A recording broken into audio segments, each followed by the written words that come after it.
Hello and welcome to Metal Vice, a podcast where we talk about all things music. Well, the things we care about. That's right, it's mainly metal music and live music. Once again, it's another road show sort of thing.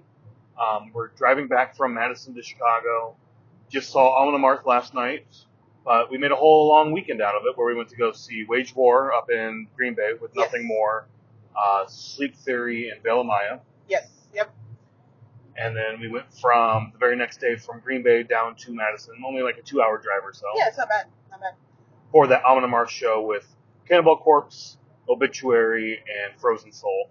So just going to sort of recap both of those shows in one, since it's sort of one long weekend. Yeah, and we also have shows on Wage War and Amon Amarth separately, so doing it as a weekend show instead of having another episode of Wage War. Same thing we've already been to. Yeah. So we'll go in order. Well, I guess before we go in order, we initially got tickets for Amon Amarth. Yes. We were going to come up to Madison, spend the whole weekend essentially in Madison. Yeah, we were going to come up on Friday and kind of spend Friday night. I think it was Thursday. We were going to drive up Thursday night, maybe. work from the hotel Friday. Maybe. So we get like a whole day in Friday, a whole day Saturday, and then drive home Sunday. Yeah, possibly. So that was sort of the initial plan, I think. And we've been to Madison before, I think back in 2019. I came up for like a Magic the Gathering tournament. You came up a little bit later, because I came up earlier in the week, like on a Wednesday night or something. Yeah. Because the event started like Thursday or Friday, whenever. I came up the day before it started. Then you came up on the weekend. We both took the bus up and the bus back down. We didn't have a car at the time. We didn't, no. Which wasn't bad. It was like a 4-hour bus ride up here. Yeah.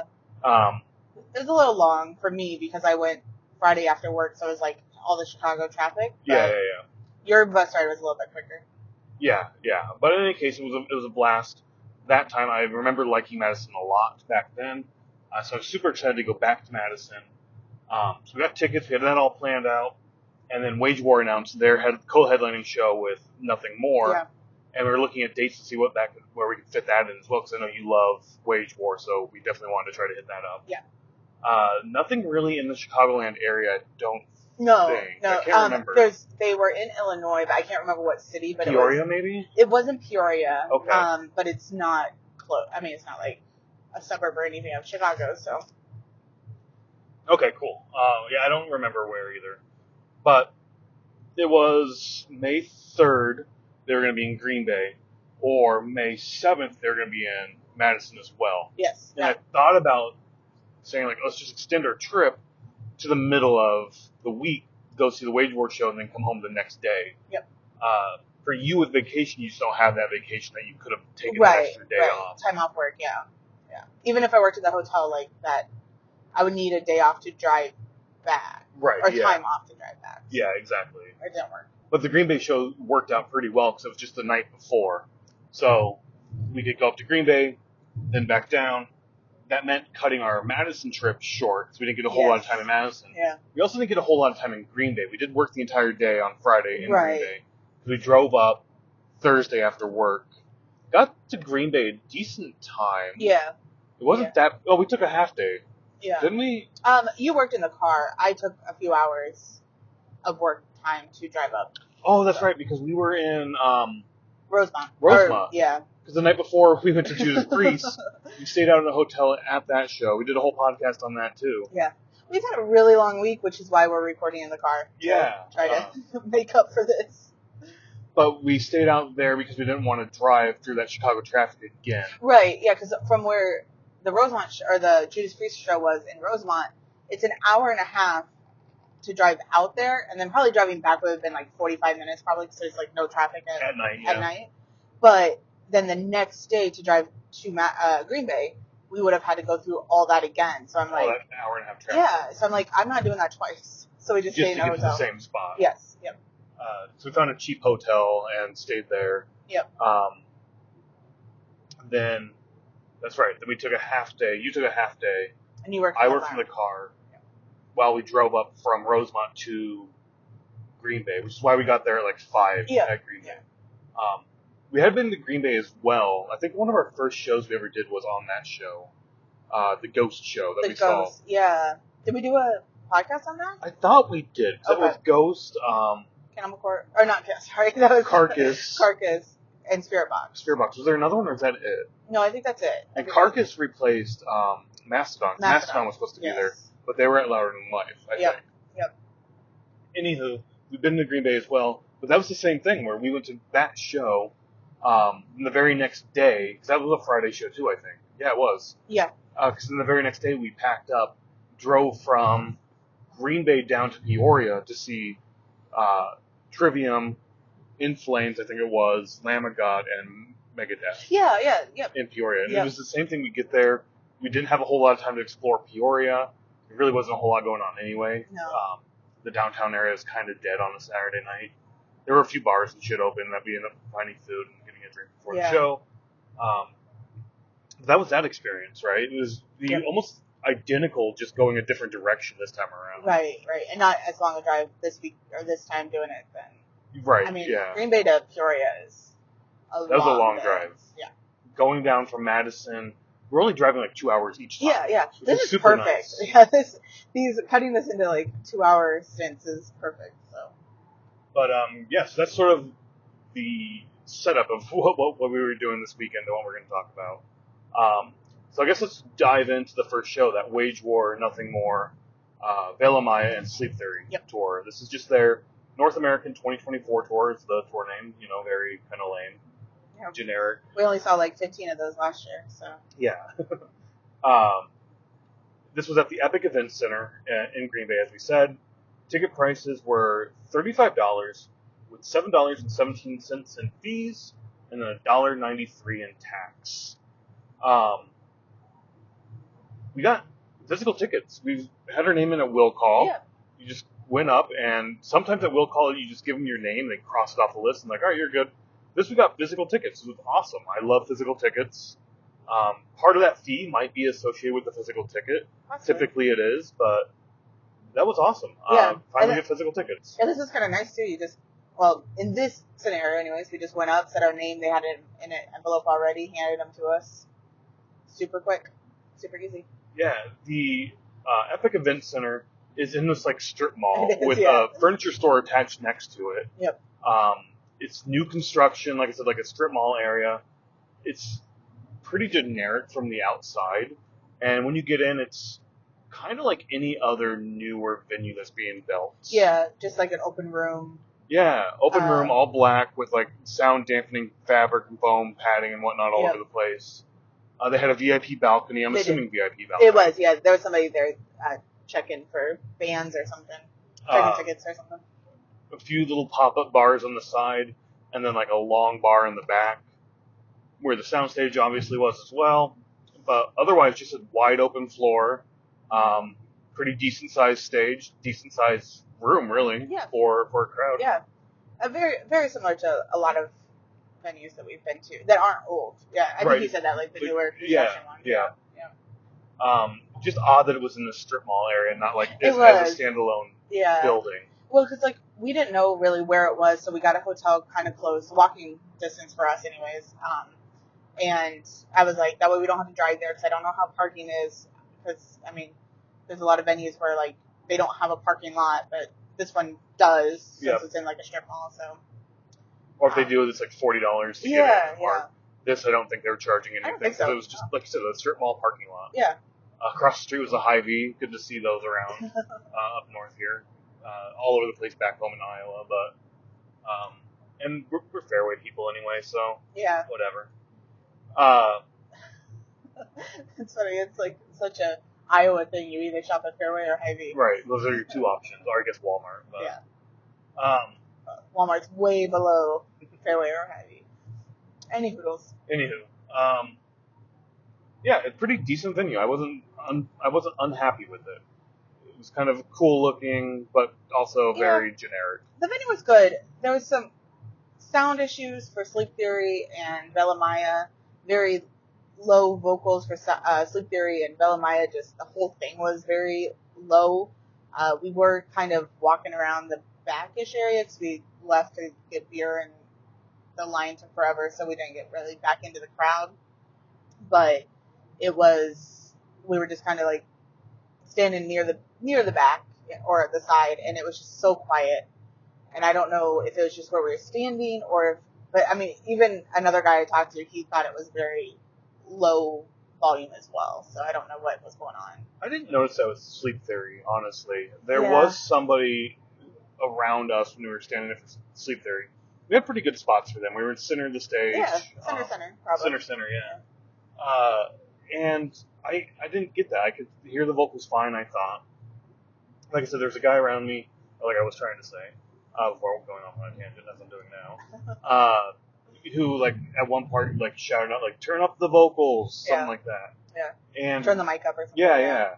And I thought it was low. I thought it was very So low I didn't think anything was wrong when they were singing. And we had just been to a show with Citizen Soldier and all of them, where, I say all of them, it's Halcyon and Icon for Hire, I should say all the band names. But I felt like their vocals were very low and the music was overpowering. Here, for Sleep Theory, I thought it was decent. I thought it was good. I didn't think it was low. I could hear the vocals. I could hear the music. It all melded really well together for me. However, at the end of his set, when he's doing like the thank you for coming out and all the the thank yous and whatnot, then I could not hear the vocals. But while he was singing, I could hear it just fine. I thought. And I wasn't just saying the vocals were low. I thought everything was low for Sleep Theory. Like, yeah, I don't know. That's just my opinion. Yeah. Though. I mean, I was kind of disappointed on how low the sound was for those two bands. Yeah, I have no issue with it. I had earplugs in anyway, so I was smart. You weren't, so I don't know. Maybe your hearing's just going after all of this. What? Yeah, see. Wear fucking earplugs. God damn it. I have some. They should be at home right now. Yeah, you're gonna wear it for one show, never again. I don't like them. Any hoodles. Wear earplugs. Everybody wear Everyone. earplugs. Don't do what I do. God damn. Especially if you go to as many shows as we do. Um. I will be buying hearing aids soon. Anywho, Sleep Theory. Then, so we started talking about them.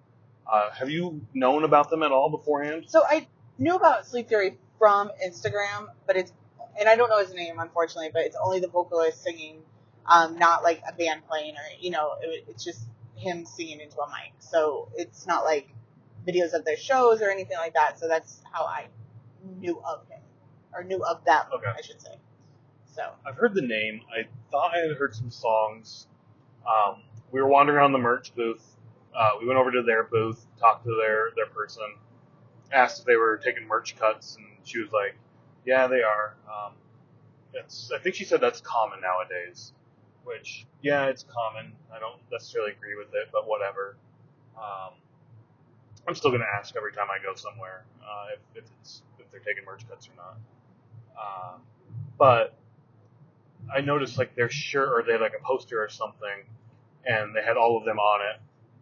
And I was like, holy fuck, these guys are young. Like, crazy young. And I was thinking about it last night that I knew it was going to happen, that we get to a point where we see artists, especially like the metal band, or metal scene, metal genre, right? Where the band members are going to be younger than me. Oh, yeah. Typically when we go to see shows, we're going to the older shows, like Lamb of God, Slipknot, Metallica, Obituary, Amon Amarth, those shows, and those members are older than us. So eventually the new metal's going to start coming in, and they're going to be like, oh my god, these guys are young. Vintage was that way too. They're young kids. They're younger than us, but they don't look as young as these motherfuckers. These guys look so young. Yeah, I think baby Bendit faces. I think Bendit has baby face. I think Bendit is. All of them look so young. I don't know. I don't know how old they are, but I think early 20s. Maybe it's the scruff they have. They do have more beards and longer hair. Maybe. So maybe that just makes them feel older. Yeah. These kids were like clean faced, short haircuts. Yeah, like the bass and the guitar. Yeah. And the swooped hair. Yeah. That's like such a young thing. Like I see like pictures of people in high school or whatever that have like the swooped hair. It does. Yeah, it definitely gave like that high school vibe feel to it. Which, nothing wrong with it. Like, again, I knew it was going to happen at some point. I didn't expect it to happen right now. Right? Like, it shocked you? Yeah, I'm getting older, and every day I'm noticing it, and it's pissing me off. Yeah. And that's a me thing, not a anybody else thing. It's just life, I guess, but yeah, they were fucking young.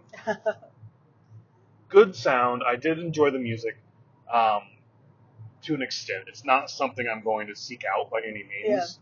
But we added it to the playlist. It came on a few times. We've listened to it a few times. If they're at a festival or they're opening, I'm definitely going to check them out.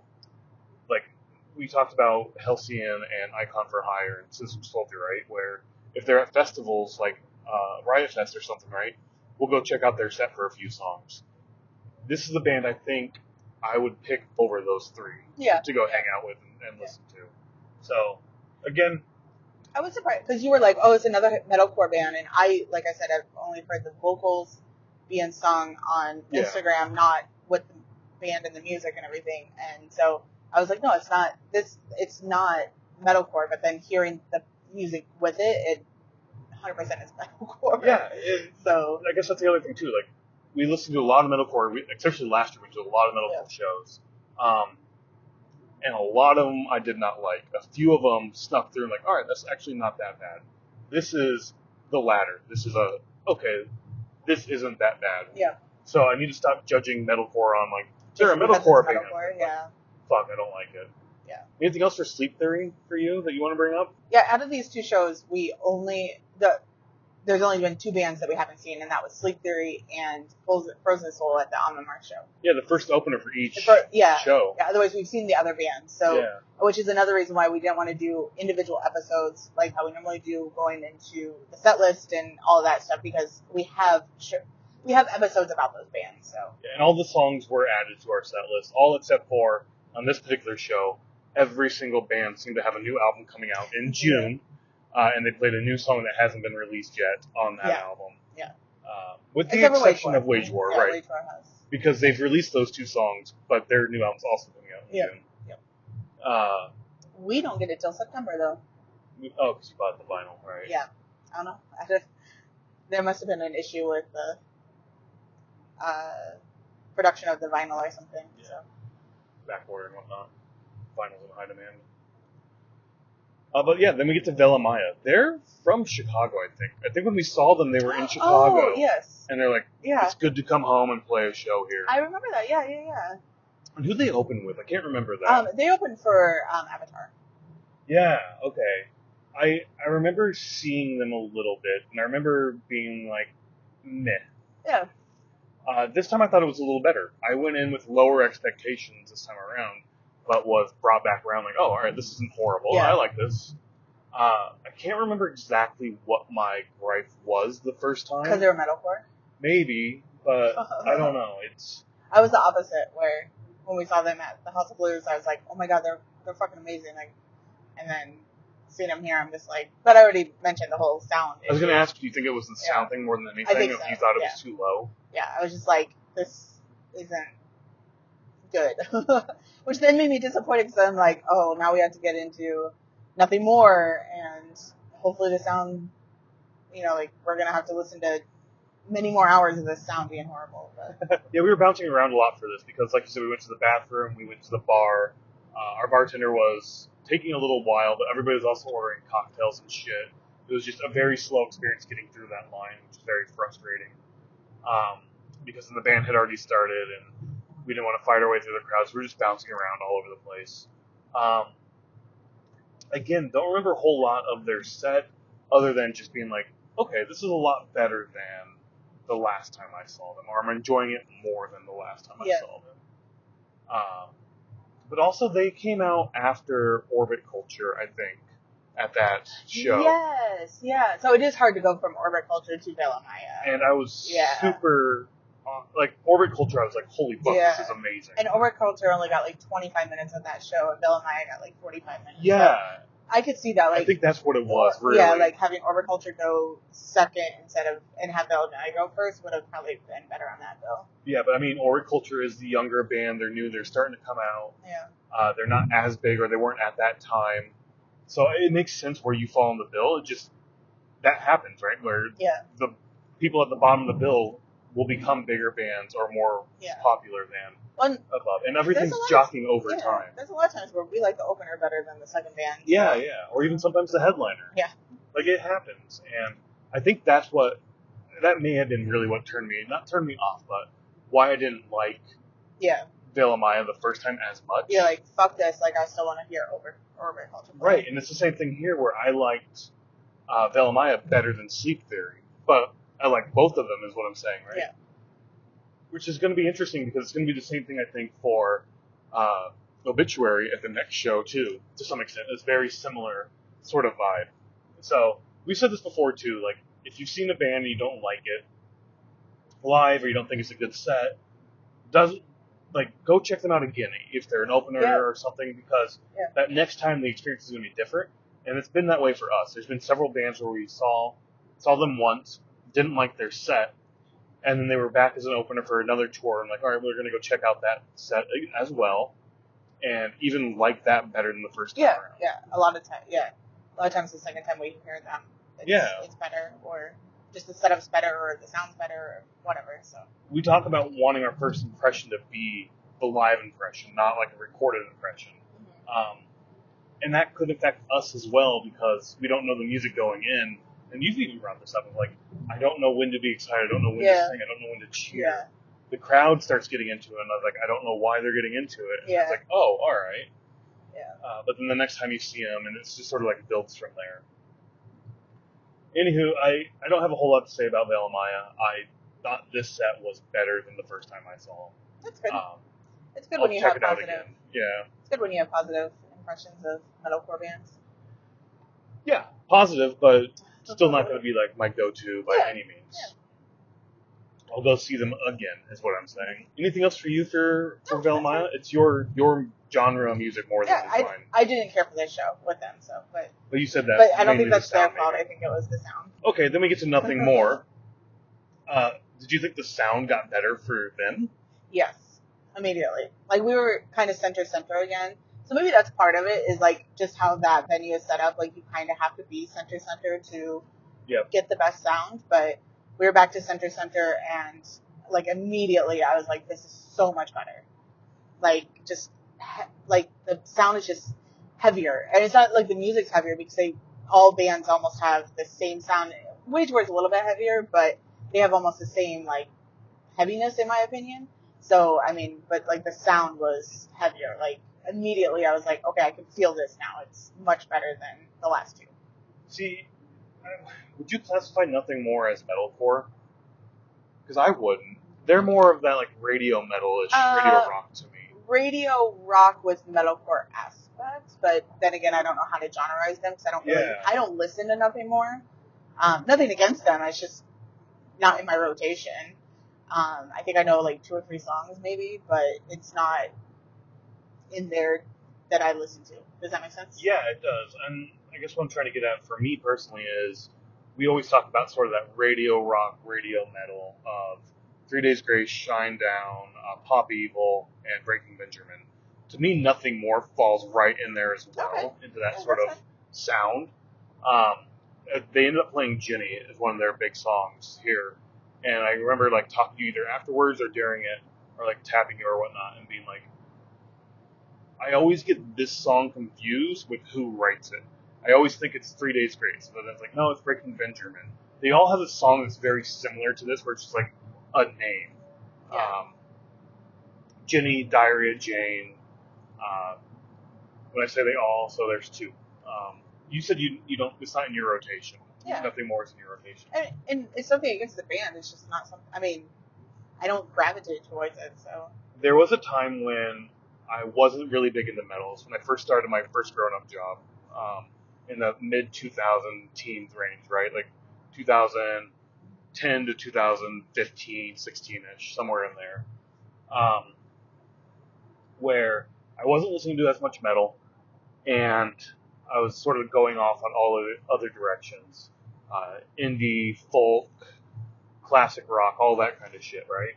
And Nothing More was in my heavy rotation back then. Okay. So it was like Bullet for My Valentine. Yeah. So there were a few metal bands or metal adjacent bands that fell into that range as well. That would be in heavy rotation, and Jenny was definitely one of them. Fade In, Fade Out was another one that like it was just heavy in my rotation. And then after that, like 2016, 17 time when I started getting more into that metal that I grew up with, like Lamb of God, Slipknot, going back into Metallica again. that's when they sort of slipped back, and I haven't listened to them as much. Um, but yeah, I do enjoy their set. I enjoy their live shows. We were talking about this, that we had seen them, I think before they even started. You're like, yeah, we were supposed to see them at Upheaval, but they're at the top of the hill, Yep. and we didn't want to make that trek up the hill Yep. to see it. Turns out we had COVID that weekend and we did not know it. Also, that hill's a bitch, and we wanted to be down on the ground, I think, for Disturbed. Was it the same night as Disturbed? Yeah. So I think after Avatar, they closed the first night, right? Avatar? They didn't close the stage. They closed the second stage. No, they didn't. Yeah, they did. Avatar closed the second stage, and they were kind of pissed, like, we should have been on the main stage. Oh, okay. I guess I don't remember that. Fairly positive. Okay, that's fine. I don't remember them closing or headlining that stage, but they could have very well headlined that stage, and then we went down to Sebring and Benjamin. Yeah, I can't remember exactly. Anywho, big ass fucking hill to go up. Didn't want to do that. But then I remind you, we had seen them before when they opened for In This Moment. And at that show, we also got the Cherry Bombs and Sleep Token. Cherry Bombs opened first, then Sleep Token, then Nothing More. And that was actually a pretty decent show. A lot of people were there for Nothing More. I remember that. Yeah, it was also like the 10th anniversary of the Blood Tour, I think, is what the tour was for In This Moment. For In This Moment, yeah. I was just saying a lot of people were there for Nothing More. Sure, a lot of people were there for both. Oh, okay. I just remember, maybe it was just the people we were around, but I remember a lot of people saying, or like, so excited for Nothing More, and then they were like, yeah, I don't know if I'm going to stay for In This Moment. Okay. Yeah, I don't remember that a whole lot. But that was a really good show as well. This show was a lot of fun, too. Really good set, really fun set. I like the fact that they have the singer go back there and do the extra drum bits during some of the songs. That's a lot of fun.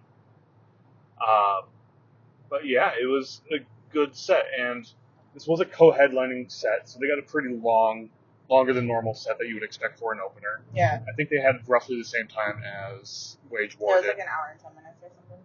But leading up to the show, you were like tracking who was headlining each night because you wanted Wage War to headline, and you were going like, all right, Nothing More did this night, then Wage War, then Nothing More, then Wage War, then Nothing More. And you're like doing it like, so our night should be Wage War.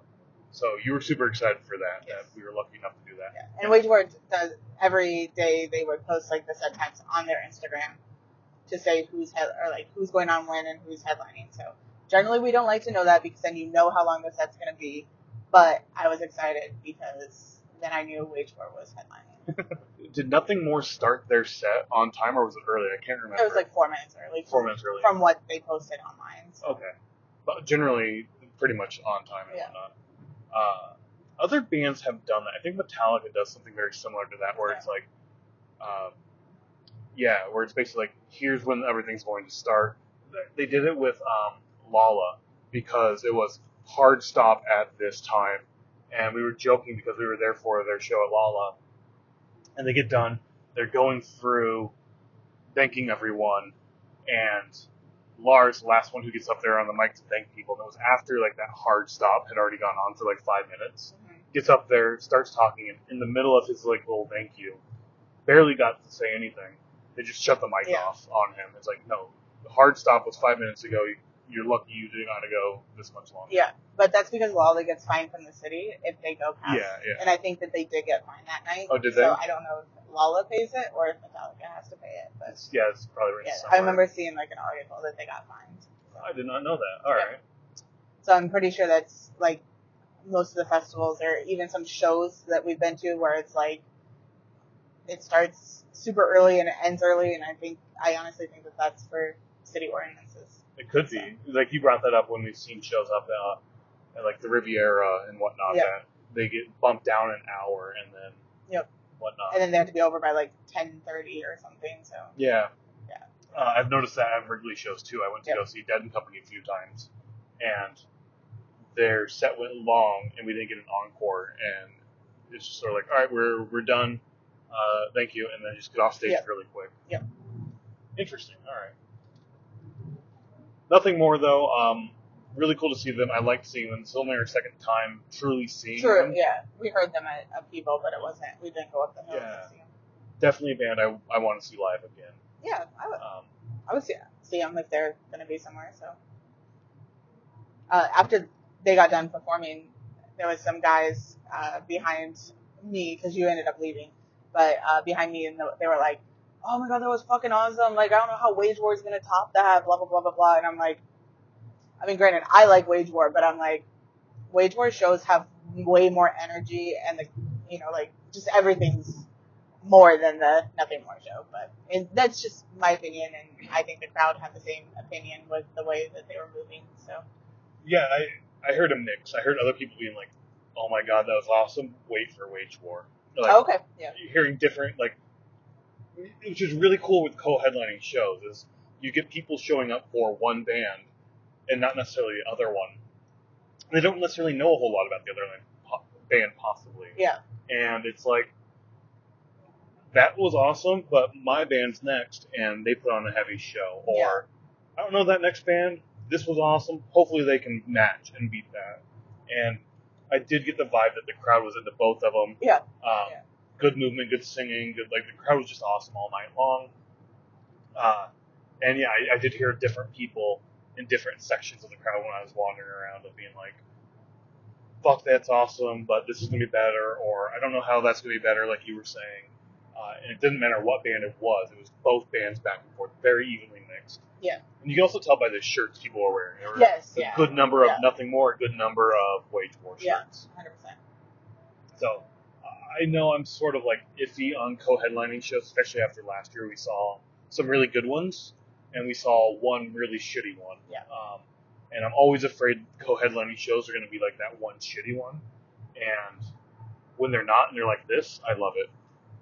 But then it also made me think about either this show or the Amon Amarth show. But at one point over this weekend, I did think about the structure of these co-headlining shows having two openers. It kind of makes sense to me now having four bands, because that way each band essentially gets two openers. Yeah, I guess, yeah. Because if you only have one headliner, you have three bands. If you have two, you just throw another headliner on there, and it still leaves two openers plus your headliner slot. So, I don't know. All in all, great set from Nothing More. Got that name right this time. I've been probably going to cut out, but I've been flip-flopping those back and forth all night long. But they're two different bands. But then we get to Wage War. We stayed center. The crowd started clearing out pretty heavily for it initially, going to the bathroom, getting drinks and whatnot. But then it started filling up where we were standing by. And got pretty dense, pretty crowded right there. And then it opened right next to us. The crowd was moving right next to us for Wage War. It was great. It was awesome. Everybody's into it. But then we ended up leaving. Yeah. Going back a little bit. For some reason, my body decided that my legs were going to start shaking uncontrollably. Like, I could not make it stop. I don't know what was going on. You think I had adrenaline. I'm sure it was probably something like that. But I've never had that happen before. So during Stitch, I think, the first song, we left the crowd. Yeah, I've had something similar to that, where I was in like Boy Scouts and I was doing like a rock climbing wall and whatnot. And it was like 10 feet off the ground, climbing up this 50-foot wall or whatnot. And I go to like put my leg on the next, whatever you call it, little stone or something to go up the next level. And my leg just starts shaking uncontrollably and I can't stop it. And I didn't want to put all my weight on it because it's going to shake and I'm going to fall. I'm in a harness, so I'm not going to die or anything. But at the same time, I don't want to fall. I'm like 10 feet off the ground. And I remember talking to the instructor afterwards, being like, I wasn't afraid. I really was excited to do this. I don't know what happened. My body just started shaking. My legs just started shaking. He's like, oh, it's adrenaline. To be fair, this was at summer camp where the courses are taught by kids slightly older than you who have done this before. So how much does he actually know? Was it adrenaline or not? I don't know. That's what I think. Before we went to this show, I was like, you're super excited for this show. And you're like, I'm not super excited for this. I wasn't super excited. It wasn't like, oh my god, this is happening. I was just like, going to Wage War. I don't know. See, you say that, but like I said, all week long and before, you were tracking who's headlining. Where are they going to headline? Wage War would come out with a new song. You're like, oh my god, I can't fucking wait to hear that. They're going to play it live. I know they're going to play it live. Like, I think deep down you were super excited. I probably was. Maybe not like, oh my god, but Yeah. like, it's something you were heavily anticipating, heavily wanting to do. So I do think it was just, you were super excited, and the first song comes on, and it's like, yes, it's finally happening, and then Possibly. just the adrenaline kicked in and whatnot. So, but yeah, we did go back, let you sit down for a little bit to calm down and get your legs back under you, and then slowly start making our way up as far as we wanted to. Yeah. I don't know. It was kind of scary, kind of. I just didn't know what was going on, so. Yeah. Never had that happen before.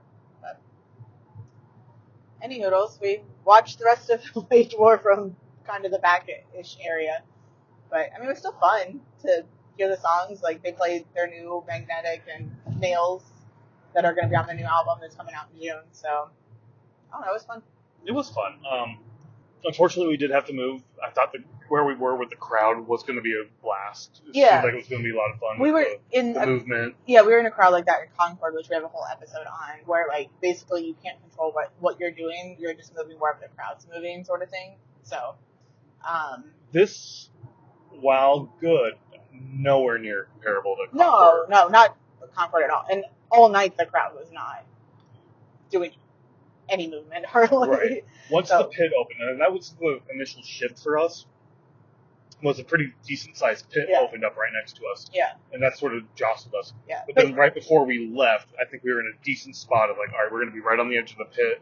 We're going to be in a good spot. We're not going to have that movement of what we were doing at the Concord. Not like at Concord, no. But I was kind of, like, later on in the night, I was kind of, like, watching where we were standing. I'm like, okay, there is still a lot of movement up there. Yeah. But at Concord, we were basically doing the whole, like, you just go wherever the crowd's moving. The crowd is one organism, and you have no control. Just go with it. If you fight against it, you're going to cause more damage. Yep. But in a fun and enjoyable way. Yeah, not exactly. In a, oh my god, like, this is scary kind of way. So. Yeah, exactly. I don't have a whole lot to say, honestly. The set was good. It was a fun set. I like Wage War. As a metalcore band, they're probably my favorite. They put on really good shows. The crowds get really fucking into it. I don't know their music all that well. I listen to it. You listen to it, so I listen to it when you listen to it. I do really enjoy it, but it's, again, not something I'm going to seek out typically. Yeah. I think everybody who listens to this podcast knows that, just because I bring it up all the time, and you are like, yeah, it's Wage War. Yeah. No, that's all I'm saying. It's like, I don't have a whole lot to add to this conversation at this point. I mean, we're not doing this podcast to talk about each set list and everything, so, I mean, otherwise we could go through each individual song or whatever, but we already have that on a podcast. Yeah. It was a Wage War show. It was much better than seeing them last year at Rockfest. Yeah. That was boring as shit. Not because of Wage War, but because of how the setup of Rockfest is. And we even paid for the pit tickets for that, and that was stupid, dumbass money that we spent, but at least we experienced it. I don't think those pit tickets were that expensive, though. Well, that's good, because... I think they're like $25. Okay, that's good, because that was still stupid, dumbass decision that we made, but we didn't know, and now we know. But yeah, it was to experience it and all that, but whatever. We talked about that on another episode. But I don't know, be able to see them here and add this on to the add this whole show on to the experience of going through Wisconsin was kind of fun. Yeah, I will say, like, I did like the venue. I'd like to go back to the venue for sure. I don't know if I'd make a whole trip out of Green Bay itself, because there's not a whole lot to do in Green Bay. Green Bay is a lot smaller than I had expected it to be. But maybe do like a show in Green Bay and then go down to Appleton, or like, I don't know, do something. Yeah, back down to Madison or something like that. Like this whole trip of up to Green Bay, then down to Madison, then back down to Chicago, even though we're still driving home, doesn't seem all that bad. It's been pretty easy. No, going. So do a giant circle that way type thing. But yeah, that was the first show in Green Bay. Then, as we said, we went down to Madison, wandered around the city a little bit before going to the show, which was really a lot of fun, I thought. Yeah, I wish we would have had a lot more time there. And we could have made it a lot more time. We could have woke up early, and we haven't been doing that after shows. Like, we kind of sleep and kind of hang out in the hotel until checkout. So Pack up and everything. Yeah. So, I mean, yeah, we could have done better at that. yeah, Maybe knowing what we know now, we would have. yeah, But we were wandering around the town, and I don't know if I said this already in this podcast or whatnot, but we were wandering around the town, and essentially it felt like people were in Madison that day for one of three reasons. One, graduation. Everybody's out taking graduation photos of the Capitol. Yep. In their caps and gowns and shit. So I don't know if graduation was yesterday or Friday or today or what, but some sort of graduation. I think it was the university. yeah, probably. It seems a little early for high school. Yeah. Second, and the other reason it probably wasn't high school, is it felt like prom as well. All the people walking around in tuxes and these dresses and whatnot, again, at the Capitol taking their prom photos, basically. And the third reason everybody was there, was the reason we were there, was for the Amon Amarth Cannibal Corpse Obituary Frozen Soul show. Yeah. And you could tell by the dress. How people were dressed is what they were there for. Exactly. And it was kind of fun to see that experience of who's dressed what way and what are you doing sort of thing. So we wandered around the Capitol, and yeah, easily tell who's doing what.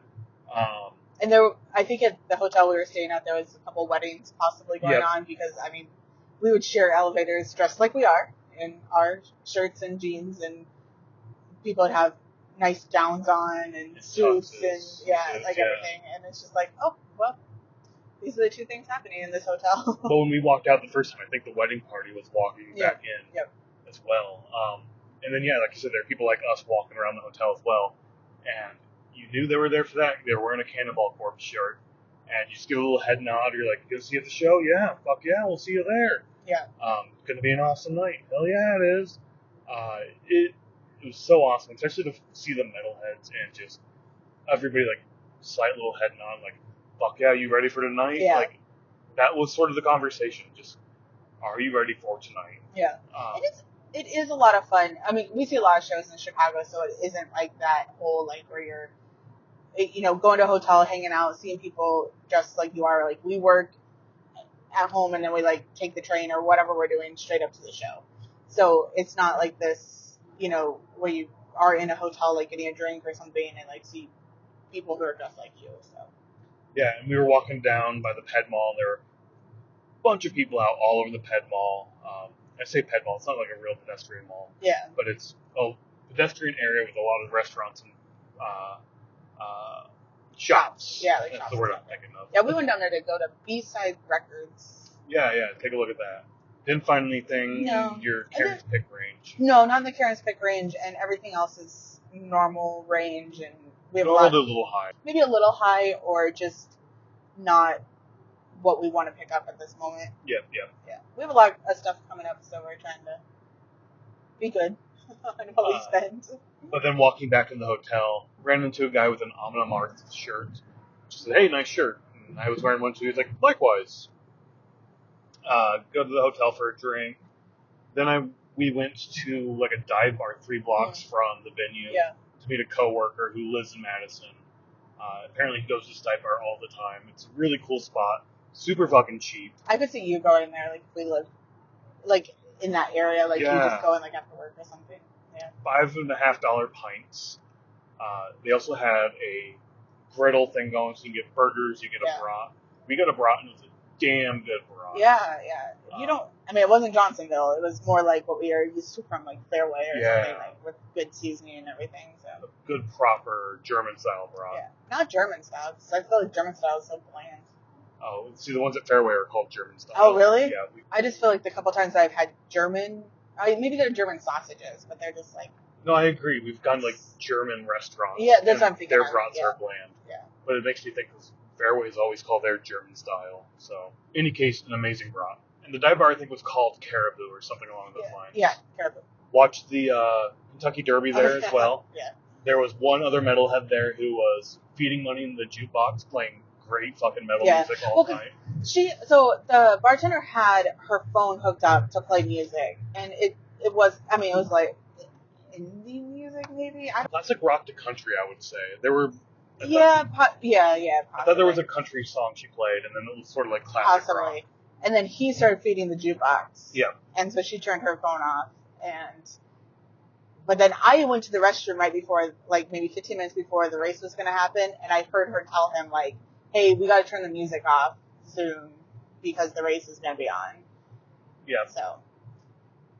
Which was fine. I mean, put the volume on for the race and then turn it off type thing. Yeah, which I don't know when they turned off the volume for the race. But. Yeah, we left right after the race to go to the venue, which was right around 6. Yeah. Doors were 5:30, show 6:30. We had heard that the line was around the block about 5:30, which makes sense. People are wanting to get in. So we left, walked down there, again, like 3 blocks, and this is at the Slay Center? Sylvie Center? Or just Sylvie. Sylvie, yeah. And the line was still fucking long, wrapped around the block. It did move pretty quickly. Yeah, it was pretty quick, yeah.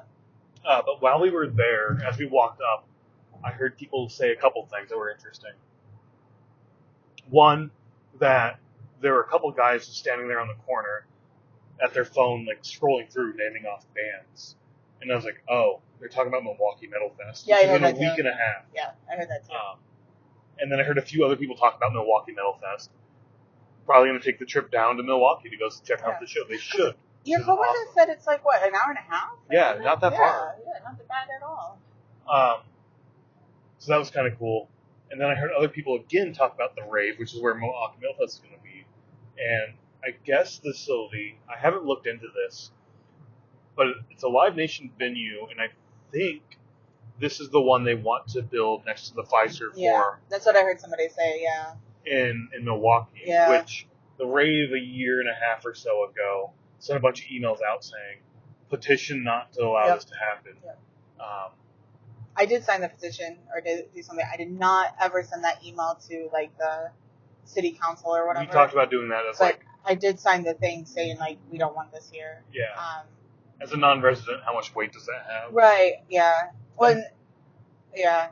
That's why I was, like, going back and forth on the whole, like, sending something to the city council or to the, whatever it is.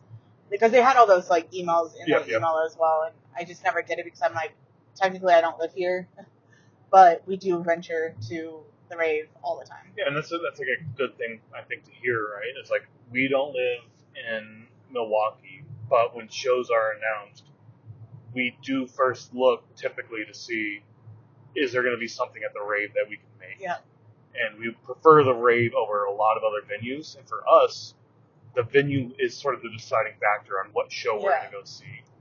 And that group of guys was like, oh, everybody, or like, they love the rave, from what they said, but then they're like, but I've heard people say it sucks.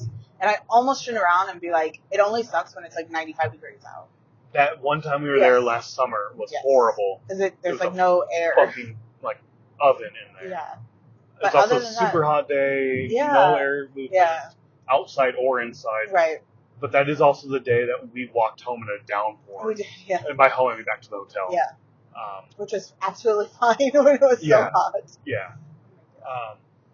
I think it was those same guys that we did go in and we all went to the restroom, basically right when we got in. Yeah. And I did hear them say right when they get in, I'm like, well, this is better than the rave at least. So, newer bathroom, sure. The rave is an older building, so you're going to have that old sort of feel to it. Like you said, the heat, there's no air conditioning necessarily, no air movement in there. Yeah. It just comes with the nature of an old building. You either love it, you hate it, or what. So, but real quick, we're going to take a step off here, but getting over some administrative shit, I guess. This is part of the Metal Crushes All Tour with Amon Amarth, Cannibal Corpse, Obituary, Frozen Soul, as I've said several times. Tickets for this were only $45, with $13.05 in fees, $3.13 in tax. And this was a sold-out show. I didn't know it was sold out until we got there and saw that it was sold out. Same. I did not know that either. But yes, that's housekeeping. $45 for the tickets, not Yeah. bad at all. Not bad. This is a fantastic show for $45. I think last time we saw Amon Amarth, and again, that was a co-headlining show. That was the one shitty one we talked about earlier. It was like $200 and something a ticket, or maybe 180 or something. 180 a ticket, I think. So we ended up paying like 200. No, I don't know. It was a lot for what we got. It was Right. a lot of money for what we got. And they only played for like 20, 30 minutes. No, 45 minutes. 45 minutes? Yeah, 45 minutes. But it was supposed to be a co-headlining show, and they get like an opener slot. Yeah, it was only Amon Amarth and Ghosts. Yeah. And the entire concert was only like 2.5 hours. So this one, $45 for 4 bands Yes. with proper fucking set times. For 5 hours music? No, 4.5 hours. 4.5, yeah. So fantastic. So fantastic. So great. Again, the first opener, Frozen Soul, the only band on this particular show that we had not seen or heard their music And before. yeah, I hadn't even looked them up because they're going to be on the boat, on the Lamb of God boat, Headbanger boat, I guess, not Lamb of God, but this year. But I didn't look them up because I was like, I want that to be my first experience. I mean, this ended up being our first experience, but yeah. I looked them up. I knew they were from Texas, and I knew they were a death metal band. Oh, I knew that much. Yeah, about I them. knew they were death metal because of their logo, but That too, yeah. I bought a patch on their website for the vest I'm making for the boat. Same one they had at the show that they were selling as well. Yeah. So that was really cool. But yeah, I didn't know anything about their music other than death metal as well. I didn't know who the singer was based on like who's playing what instruments and whatnot based on their photo alone. So just going in, not really knowing, and I was excited to see them before getting on the boat. So now we know a little bit going in. And then they'll be on our playlist, so I mean, we'll hear their music before going. Yep, more of their music now before going, because again, like that live experience to be the first, but they put on such a great show that now I want to go back and listen to more of their shit. Now, I was wondering, were you like thinking like, oh, I wonder what stage they'll be on, like where they'll be, like, on the boat and stuff, like. No. They're gonna bounce around, so they're gonna play 2 to 3 stages. Yeah, I figured. Go ahead. I said I would figure that they'd be in the theater for a night and in the lobby. What's that called? Atrium for a night, at least. When you say theater, you like the theater. Shadows Fall Theater or the Shakers? No, the theater area. Shadows Fall Theater. The other one's like the dance hall. Yeah, I don't think they're going to be in the theater. I was going to say Magnum, Atrium, and that Shakers. Why don't you think they'll be in the theater? I just don't think they will. Okay. I just don't think they will. But I think they'll be in the atrium. Or, so that there can be movement and kids Magnum and stuff. for sure, Atrium for sure. And then, I'm going Shakers up top. Okay. Or whatever the fuck that's called. Spinnakers, not Shakers. Yeah. That's what probably their 3 sets will be there. But, super fucking excited to see that. Their set was great. Their sound was awesome. The crowd was fucking into it and super fucking awesome as well. Fucking just great all around. Yeah. You can't say enough. I do have to say, all 4 of these bands put on a fantastic show. Like, Yes. I mean, they, not that they're all headliners. I mean, I don't think Frozen Souls headlined. No, they're anything still that young I've enough, seen. I think.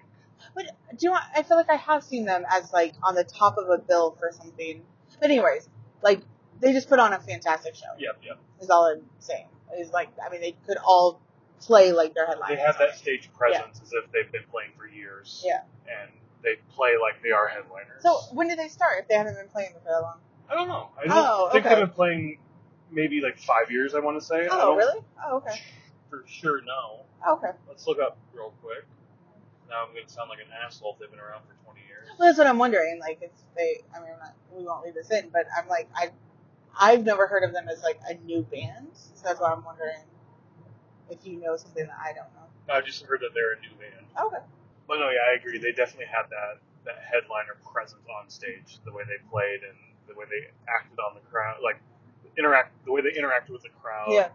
Just their movement on stage, their sound, everything was like, I can see them as a headliner for sure. Yeah. But yeah, I just looked it up. Only their first album was 2019, so. So they are new. I mean, newish band. Yeah, newish. Yeah. For sure, only 3 albums, I believe. So yeah, super cool. I'm excited to go deep into their catalog and whatnot. back when the pit was still an article sending out, they sent one. I saw. I think that's where I saw it. But they're like, fans sat in the middle of a mosh pit and played Magic the Gathering. And I remember talking to you about that and being like, that's cool and all, but you see these articles like once a week on the pit and other like news outlets and whatnot. Yeah. That's like, somebody did something weird and unique in a pit this time. And I'm kind of getting over that personally, because it's like, it feels like people are trying to be weird just to be weird. And it just seems like, it doesn't feel authentic, it feels forced. Or like, I saw this once, or I saw somebody else do this, so let's do something to get viral or whatever. Yeah, that kind of thing. Yeah.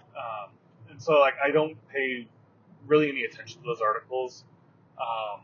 The Magic the Gathering one, though, did, like, get me like, oh, that's weird. This is, I guess these communities oversect to some extent. I mean, sure, they're going to have people that bleed in and out of that. I'm one of them. I love Magic the Gathering. Like we said, my first time to Madison was to play Magic the Gathering. And I love metal, so like, sure, there are those people who bleed over into that. But finding some random person, but it clearly isn't random if you brought your deck, that's just a weird thing to do. But it was toward the end of Frozen Soul, I think their last song actually. It was, yeah. Where they're like, who knows how to play Magic the Gathering? Sit in the middle of this pit and play. So that's probably where that came from. If I read the article, they probably would have said it was a Frozen Soul show. Yeah. Which now makes more sense. Because they didn't bring their decks in. They were given packs to play. Yeah. Thinking about that more, I was up late last night thinking about this a lot. Okay. Now, I've been out of Magic for a little bit. I still follow it from, like, the outskirts, but I don't really play that often. I went to a pre-release recently. But typically with a booster pack, you get one land card. And the land is how you play the cards. And in that pack, you get a bunch of other, like, really expensive cards in terms of price to cast. Like, 5 mana plus 1 red mana. 5 generic plus 1 red, 6 total mana. Your booster pack probably only has, at most, 3 land cards in it, typically. Like, that's the most you can get. A regular land slot, a foil land, and a rare land. Out of your 15 cards. So then when he's like, you need, because he threw the cards out, he's like, you need 2. I was like, how the fuck are you playing a game with 2 booster packs? There's not enough land. But then I was thinking about it. Magic does have this product called Jumpstart, where you take 2 booster packs, combine them together, and it's supposed to come with the lands and all the cards you need to cast. So it's a little bit different of a box. So I'm wondering if that's what they were, 2 Jumpstart boosters. So you take those 2 boosters and now you make a deck. Each booster's a theme. So like your first booster, and it's all random. Your first booster is like the black zombie deck. And then your next one's going to be like the green elf. So now you have a black-green elf zombie deck that you can build and play with. That's what it could be. That'd be a lot of fucking fun to do. And especially like in the middle of a mosh pit, play a really quick game. Although you're in the mosh pit, it's hard to play a game that quick. You're going to have to be like, play really fucking fast Magic. And you would have to like kind of know the cards, because in my experience, my one time ever playing with you, like you have to read the card to know what to do with it. Unless you know it, yes. Which I think is the whole point that he had, was like, who plays, and then who wants to play in the middle of the mosh pit. Like, so you kind of have to know what... You at least know the basic mechanics and the rules if you know how to play. Like, alright, I draw 1 card, I play one land a turn. You know what to do to actually do a game. Yeah. I don't think you can finish the game. We weren't in the pit to see. My bet is the game didn't finish. Oh, no. Not in, 3 minutes or whatever? Plus, he threw a bunch of packs out. I think he threw enough for, 4 people to end up playing. Yeah. And then at the end of the set, he threw a commander deck into the crowd. Yeah. Which was fucking awesome. So, I wasn't intending on packing any Magic cards for the vote. Except for, I think one of the bands is Unearth on the vote. Yeah. And this Unearth Magic card, so it's going to take a playset for them to sign that, possibly. But I think now I'm going to have to take some decks. Problem is, again, I haven't played, so the decks I have are not good anymore, but I don't know, it could be fun. Or just take a booster box and try to get a draft going with somebody. Yeah. I don't know, that'd be a lot of fun. I have a bunch of booster boxes, and I told you one day I'll have 7 other friends and we'll draft, and you laughed at me, so maybe on the boat I can find 7 friends to play Magic with. Okay. A goal for you is to find 7 friends before the show starts to play Magic with. You know what? I think I'm going to do that. I'm going to take a box. I have Cool. a box in mind. Cool. Do Yeah, it. we'll do that. All right. If I you're on will. the boat, I'll vlog it if you do it. if you go to the boat and want to play Magic, yeah, I think I'll be there with the box. Anywho, awesome set. I can't wait to see them on the boat and hopefully play some Magic. That'd be awesome. Anything for you for them? No, they were fucking amazing. I don't know. I don't want to go into so much that you do with the Magic and everything, but I'm glad you can talk to that because otherwise I'd be like, they played a card game in the middle of a pit. But no, I'm excited to see them on the boat now. Like I said, I wanted the boat to be our first experience, but now I'm super excited to see them. So yeah, same. That's one I would try to check out multiple sets. When we do the boat, we try to at least get one set from everyone. There's a few bands we try to get multiple sets. Yeah. Lamb of God, we want all of their sets. Chimera, possibly all of their sets. Possibly, yeah, just because they're not doing much. Well, and I haven't seen them in years. They were one of the band. We'll talk about that later. It's a different story, different conversation. But this is a band that, before going on the boat, before knowing them, it was like, we need to see them once, at least. Yeah. This now is, I now want to see them maybe twice, maybe three times, if we can make the schedule work. Yep. Cool. Next, we get Obituary. Which this is our third time seeing them? Fourth. Because we had Lamb of God, Amon Amarth, Milwaukee Metal Fest now. What Amon Amarth? When they were with Cannibal Corpse, Amon Amarth, Obituary, and one other band. I don't know what the other band. It was Were they there for that? Yeah, at Aragon. Pretty sure. I'm pretty sure it wasn't. Who was with them then? I can't remember. We're going to look this up real quick, folks. You were right. Wait, what? You were right. Don't rub it in. It's fine. Doesn't happen often. So it's Cannibal Decapitation, Carcass, Obituary, and Amon Amarth. Yes. Yeah. At that show. It's getting difficult remembering all these shows. But I forgot about that show, honestly. Yeah. I just remember being in line and the kid in front of us was so excited for Cannibal Decapitation. We got in a little bit late, a few songs into Cannibal Decapitation because the line was really long. I really just wanted to see Amon Amarth, basically. So we had just seen Carcass, I think, in Green Bay with with Ghost. So I was like, second Carcass show. Yeah. Right? Anyways. Okay, cool. I don't remember that one, but I remember the first one with Lamb of God. Yeah. And we were talking about this last time when we got back. I thought this set was fucking awesome. I loved Obituary so much at this set. And every time I see them, I think it gets better and better and better. I enjoy it so much more. I think you even said that after the Amon Amarth show. You were like, I like them better this time. Yeah. I think, and then we saw them at Milwaukee Metal Fest last year, and they were headlining the second stage. Yep. And so I mean, I think it does get better. I mean, but maybe you just get to know their music more, so then it becomes better. I don't know. And we also brought this up earlier with Veil of Maya and how Orbit Culture was on then Veil of Maya, and I was like, Veil of Maya is just not as good as Orbit Culture. Oh yeah. But then the next time I saw Veil of Maya, it's like, I didn't have the opener that stole the show from you. The opener was good this time around, but they weren't as good as, that experience. Yeah. And I think the same thing is true for Orbit Culture. The first time we saw them... Obituary? Sorry, Obituary. Because the first time we saw Obituary was at Lamb of God show, and right before them was Baroness. Yeah, and you loved Baroness. I fucking loved Baroness so much. That set was like, holy shit. Yeah. I had no idea this band was a thing. This is fucking phenomenal. I love this shit so much. I'm going to go hard on Baroness. I'm going to go find go deep in their catalog. And I loved it so much. Yeah, so that night was Suicide Silence, Baroness, Obituary, Lamb of God. I think so. I just felt like Baroness didn't belong. I get that. I mean, looking at those other bands and where they were, it's not the same style. I like when sets are diverse like this, where you get different varieties for different people and exposure to different things. I also like where it's all the same, cohesive. Like last night.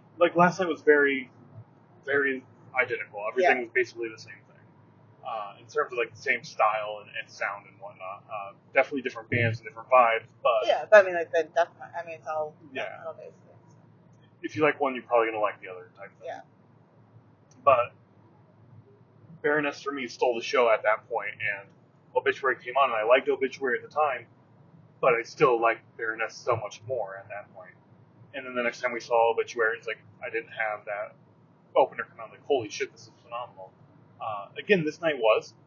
Frozen Soul was so fucking good. I loved Frozen Soul, but it wasn't like I don't know what I'm trying to say. It wasn't that holy shit, this is something new, a new rabbit hole for me to go down. It was holy shit, this is another great band in this genre. When I want music of this style, this is a band now I can pull from instead of the 5 I already pulled from, or the 6, or whatever it is, right? Yeah. So, yeah, I don't know. That's all I wanted to say about that, because I brought it up earlier, of just being like, depending on who the openers are, affect how you consume the music, how you take in the music. But again, I watched this set and I was like, holy shit, this is so fucking good. Can't wait to see them again. It's gonna be awesome. Yeah. I'm sure we'll see them again. We don't have anything scheduled right now to see them again, but I'm sure we'll maybe even see them this fall if they go on tour again. I think last year, after Milwaukee Metal Fest, they were in Chicago. I think they were the band. Oh. It was like the Monday after Milwaukee Metal Fest, or the Tuesday after Milwaukee Metal Fest. And we said we weren't going to go because we anticipated being exhausted. Yeah.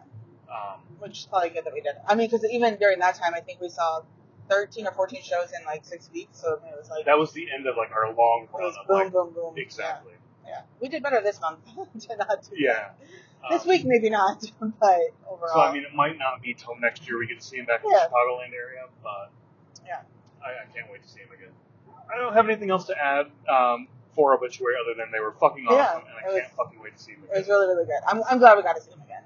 So, just like you said, can't wait for the next show. Right, exactly. Then we get to Cannibal Corpse. Right. So up until this point, we were basically on stage right on that balcony standing room area. Yeah. Did we talk much about the venue for this one? I don't think we did. No, we didn't. We kind of just went straight into... Other than, like, this is what they want to build in Milwaukee. The one in Milwaukee I think I saw or heard when they were proposing it is that it would be a multi-storied building with multiple stages. 4 venues. Yeah. Or 4 stages in this one venue of different sizes. Basically trying to replicate the rave. Yeah, exactly. So you can have multiple shows of different bands and sizes and genres and whatnot. Again, this is new construction. It has that same new construction sort of vibe of just like, it's a box building that's black on the inside with your foam insulation for the sound dampening and whatnot. They had a massive, what looked like a massive balcony. We didn't go up there. I don't get tickets to. Yeah. But I think it wrapped all the way around. It did wrap all the way around, and I think it was like a 2-tiered one where you had your walkway, then you had a tier going down, and then from that walkway you can go either up or down for seating. Yeah. But I don't know how it was, like if it's like assigned seating or like how it is. So, yeah, we can't talk to that. Then you have this massive floor right in front of the stage, and wrapping around that, mirroring sort of the balcony above it, is this U-shaped, like, rised up standing area. Yeah. The area on stage right, all the way to the right, had like a road sign that said ADA area. So I'm assuming that's for anybody with ADA access to go and stand over there. I didn't see that, but okay. Yeah. One massive bar in the back. I don't know if there were other bars on the side. I can't remember. I didn't actually get a beer at this show because we went and pre-gamed at that dive bar. Yeah, you got drinks at, I mean, for $5, like 4 beers, a brat, and cheese curds for like $30. Yeah, it was so cheap. Fucking cheap. I even asked, like, is this for everything? Right. So I definitely, if we go back here, I'm definitely checking out that dive bar again. Yeah. Again, that's Caribou. Super fucking cool place. But I remember standing there and just instantly being like, I don't like this venue. Because knowing it's like a Live Nation venue more than likely. And it feels just like the House of Blues in Chicago, Like the except setup. for bigger. Yeah. House of Blues in Chicago is the same way. You have that floor right in the center there, and then you have this raised up bar seating standing area that makes like a U around the stage. Yeah. The only difference is, again, it's bigger, and that raised up seating area or standing area above the floor doesn't have all those pillars that you have to look around. Yes, and I was gonna. Well, there are pillars, Yeah. but they're like more spread out because the area is larger. But I was also, when you said that it's like House of Blues, I agree. Like the setup is like House of Blues, but the ceiling is much higher on that stand-up area. So like where the balconies are, I didn't think it dampened the sound because that's where we stood basically the whole night. Yeah. And I didn't feel like it dampened the sound like when you're at House of Blues. Okay. Because when you're at House of Blues, you cannot like it. It just sounds like shit if you stand up there. There are dead spots for sure. Yes. There are spots where you stand up there and it sounds good, but there are. Stay in the left 3 lanes. But they're definitely dead spots Yeah. for sure. But yeah, when we walked in and I saw that, I was like, it's a fine venue, but it's definitely not at my top of my list. Yeah.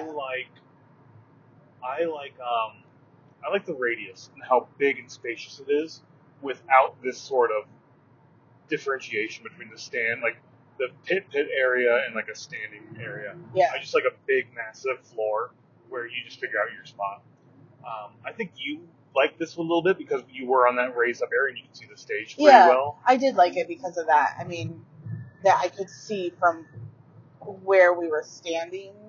But it's one of those things that you do have to kind of be at the front of that standing area. Otherwise, again, I can't see. Yeah. So the only thing of being in that area is you don't get that crowd feel. Yes. So it's like a toss-up. It's a trade-off. Yeah. Do you want to see or do you want to feel the crowd? Yeah.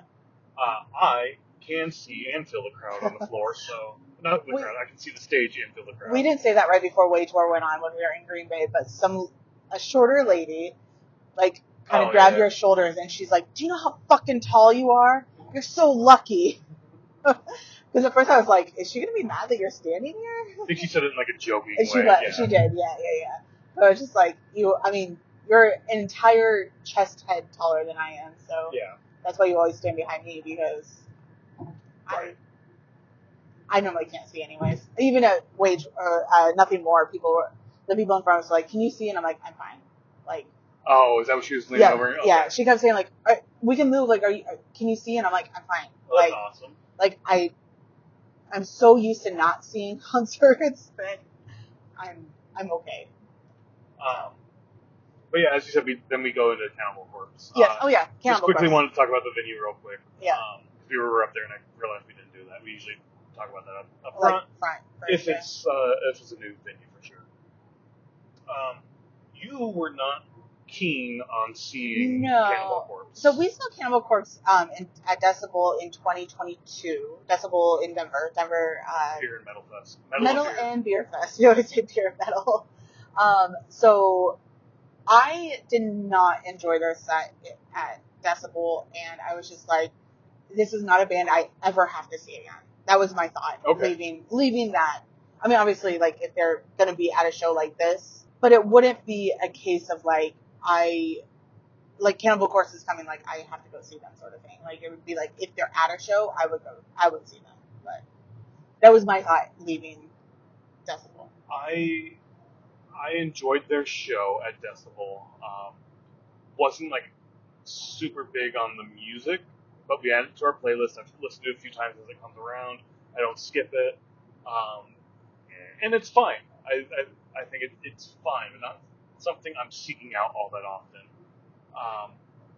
However, for this show, by the time they got done, I was like, holy shit, that was fucking amazing. That was so good. Like, it sounded different than when we saw them at Decibel, in my opinion. I thought so too. It sounded different. I don't know if the set list was different. I haven't looked at that yet. There's definitely some songs that were the same. Yeah. Or maybe my tastes are changing. I thought that too. I'm like, in the last 2 years, we've seen a lot more shows. We're more appreciative of music, and we kind of go into music a little bit differently now than even back in 2022. Yeah. So, I mean, I don't know. Same. I mean, I enjoyed this set so much more, and this is another one of those bands where the first time I saw it, it was fine, it was good, I enjoyed it. this second viewing, I enjoyed it so much more. Yeah. Felt like so many people are there for Cannibal Corpse. Yeah. Lots of shirts, lots of people talking about it. Yeah, I heard a lot of people talking or even saying like, "Oh, I've never seen Amon Amarth, but I'm here for Cannibal Corpse," sort of thing. So. And it was at this time there were two particular interactions with other fans that I really enjoyed and like made the night for me even more special. The first one, we were standing there waiting for them to take the stage, Cannibal Corpse to take the stage, and we're standing next to this guy, and you say something to me, I don't really hear you, or I'm not really paying attention. And I'm like, oh, and like, from earlier, the shirt. And I was like, oh, fuck, shit, hi, hey, what the fuck? It was the guy we saw walking around the Ped Mall area, and he had the Amon Amarth shirt on. I was like, hey, nice shirt. Likewise, we ended up standing right next to him there for a little while. Yeah. Started chatting him up.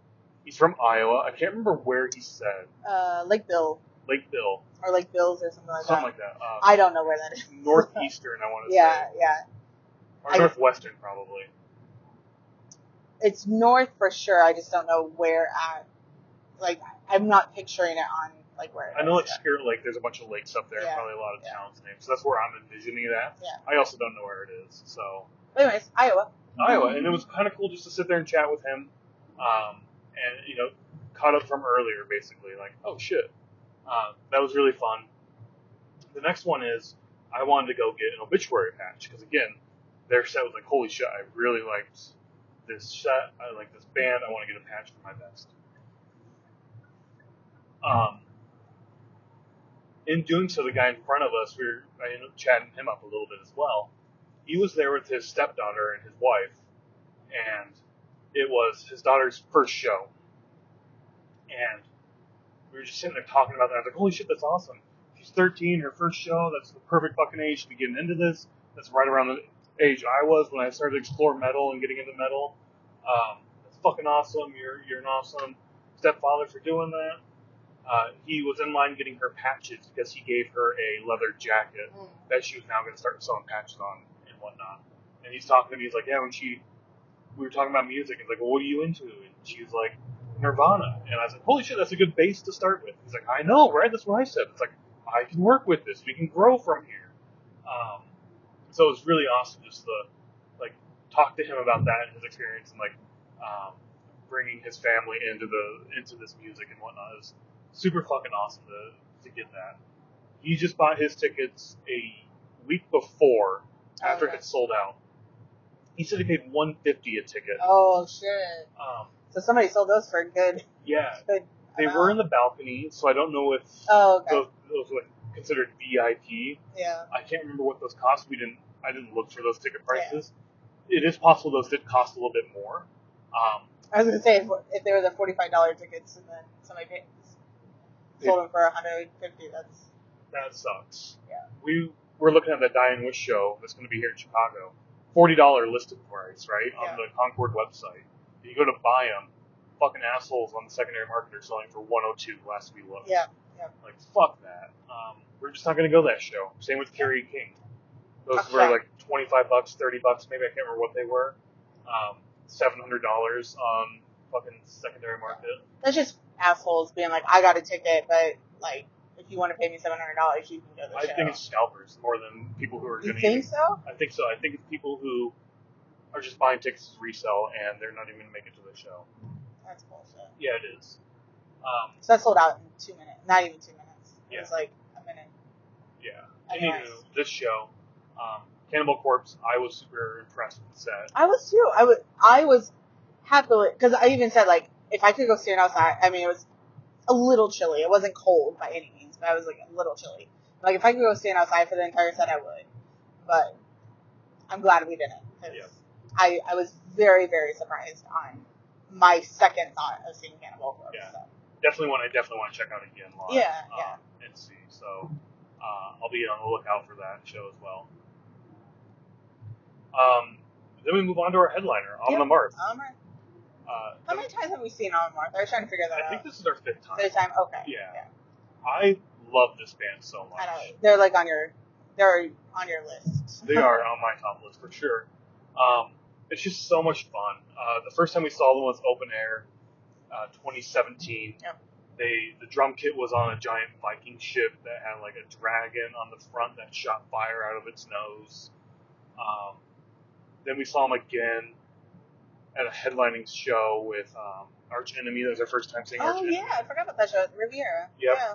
But it was at that second show that they did The Pursuit of Viking, and that's where he comes out and he's like, Odin, guide our ships. And he like has the crowd chant it and sing it. And then at the end he's like, if you don't know the words, that's okay. It's death metal. No one understands anyway. Which is so funny because I feel like Amon Amarth, like, you can understand the lyrics. You can, yeah. Very well. It's not like some death metal where it's just screaming. But it's that sentiment of like, you know, your parents hear it and it's like, oh, I can't even understand the words. Like, they're just screaming. Right. So that always made me smile when they did that. And they don't do that bit anymore, which is kind of like, but at the same time, I love that song. And it always makes me think of that moment when I hear that song, either live or just on audio. Normal set that we've seen with sort of the aesthetics of the set and whatnot.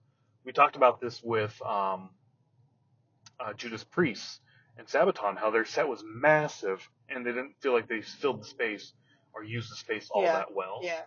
This, I felt like the space was used really well with the blow up men standing there and just the stage setup as a whole.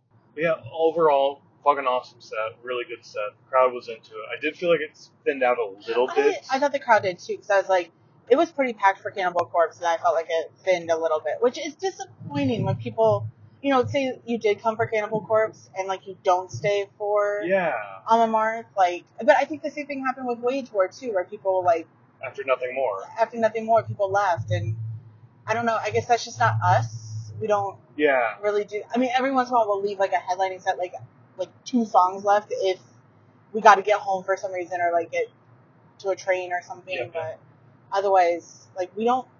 I don't know. It's the same with openers though too. People showing up late and missing the openers. Even though it does piss me off now because I expect it to be dead for the openers, and then I show up and it's crowded. I'm like, God damn it, you fuckers never used to do this. I mean, I'm glad you're doing it. But at the same time, it used to be like up until the headliner, like hardly anybody was there. Right. And it gets busy, so it's lovely. Again, it's fucking awesome. It's great. We've been bitching about this forever. Like, show the fuck up early. Listen to this music. You just find awesome bands. And now that they're doing it, I'm like, go away. I want my spot for the night. Great, yes. But it's better than it's not. You know what I mean? Like, But I did hear a lot of people after Amon Amarth got done being like, oh my god, that was fucking awesome. Like, that was amazing. That sort of thing. You know, and I remember being that way, like, the first couple times we saw them, where it was just like, oh my god, that was fucking amazing. They put on an amazing show. They do, yeah. They're another band that, like, it's a show with, I mean, they have Vikings fighting, so I mean, it's a show with the performance. It's not as elaborate as, like, Rammstein, right? But they understand that we're not just here to put on music, we're here to put on a show. You're here for the music. That's the primary thing you're here for. But you're also here for the show. You can just listen to our music at home if that's all you cared about. We've talked about Amon Amarth a lot. I fucking love Amon Amarth. It was a fantastic show, top to bottom. I guess the one thing I do want to talk on real quickly, the encore. They made me think about this last night. Them in particular, I don't feel like we got an encore. I know the last 2 songs, Raise Your Horns and Twilight of the Thunder God, are sort of positioned as the encore songs. But even before that, they come out and they're like, we have 2 songs left for you. We want to thank you. It's that time of night, but we only have 2 songs left. And it's those 2 songs. For Twilight of the Thunder God, the stage does go dark. But that, I think, is for the theatric aspect of it. Like the lightning and stuff on the because then you have the lightning coming over, the sound effects, all of that. But also, they're using this darkness to blow up the last Kraken, right? That they're going to come out and fight at the end. So it's not like people were chanting one more song. But I don't think the lights went down for that chant. So to me, that's not really a real encore. At that point. Which is fine. No, I agree. All I'm saying is like I'm tired of encores. it's positioned as an encore, Yeah. but it feels encore-esque as how encores are done today. Yeah. But I really don't think it ever is intended to be considered that way. Like a true encore, yeah. Like, all right, we're going to go off stage here for a few moments, and you're going to chant one more song. We know that's going to happen. We're just going to do that. Yeah. It doesn't feel that way to me. It's more just part of their set that they need to blow up the Kraken, so then it's like... But yeah, again, the crowd was fucking awesome. The sound was awesome. The bands were awesome. This is one of the best shows I think I've seen all year right now. Yeah, I mean, it'd be up there for me. I think I mentioned this last night when we got back to the hotel. I was a little tired after 4 shows in 5 days, but like I kind of wish that we would see Amon Amarth tonight after having 1 day off. I'm in a much better, like, I'm not so tired today, so I think it would have been so much better to have 1 day off in between, but I enjoyed it. I enjoyed all 4 bands, so it was fun. Same. I'm glad we made the whole weekend. We made the whole week work, but this whole weekend of going to Wisconsin and stuff, I'm glad that we did it. I wish we would have had more time in Madison. Madison's really cool. But I'm also glad we did the Green Bay show. That was a lot of fun as well. Even though it's not my main go-to music anymore. Ending with this show was awesome. I think ending with this is better because otherwise, like, you would have been like, oh, now we have to go to Green Bay and see Rage War. Or if we stayed in Madison. Yeah. But yeah, I agreed. This whole weekend trip thing was a lot of fun. It was a massive blast. Yeah, I had so much fun. Yeah. I felt like we did this a lot last year where we went away for weekends and, like, saw a whole bunch of shows. And we really haven't been doing that lately because I had, like, work trips and shit going on. So yeah. Now we're back at it, so I'm excited. So in any case, go check out live music. If you can travel to a show, it's worth it. It's a lot of fun to travel. You see a lot of new faces, you meet a lot of new people, but they're the same motherfuckers that you have at your local shows that you go to. Oh, yeah. Everybody's family. Everybody's the same. It's the same stories, the same conversations. It really feels like no matter where you go, you've always been there type thing. Yep. It's awesome. Yep. It's fucking amazing. So, in any case, go see live shows. They're awesome. Yep. Bye.